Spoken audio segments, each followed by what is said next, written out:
শেখ মুজিবুর রহমানের ধানমন্ডি ৩২ নম্বরের বাড়ির নিচে পাওয়া গোপন আন্ডারগ্রাউন্ডটি প্রায় ৫ থেকে ৬ তলা ভবনের সমান।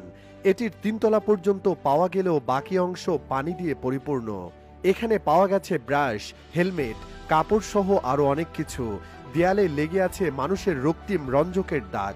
ধারণা করা হচ্ছে গোপন এই স্থানটিকে আয়নাঘর হিসেবে ব্যবহার করা হতো। এমনকি পানিতে কুমির আছে বলেও গুঞ্জন উঠেছে।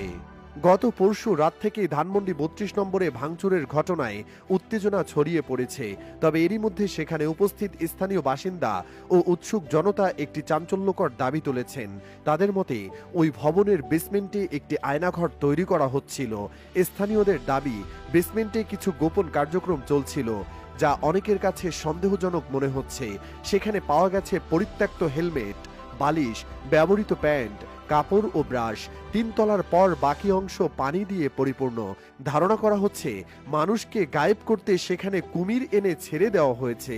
অতীতে গণ অভ্যুত্থান বা রাজনৈতিক আন্দোলনের সময়ও আয়নাঘর সম্পর্কে কথাবার্তা শোনা গেছে। তবে ধানমন্ডি ৩২ নম্বরের নতুন ভবনের বেসমেন্টে সত্যিই কোনো গোপন আয়নাঘর তৈরি হচ্ছিল কিনা তা নিশ্চিত হওয়া সম্ভব হয়নি। এখন পর্যন্ত এই রহস্যময় ঘটনাটি স্থানীয় জনগণের মধ্যে নানা প্রশ্নের সৃষ্টি করেছে।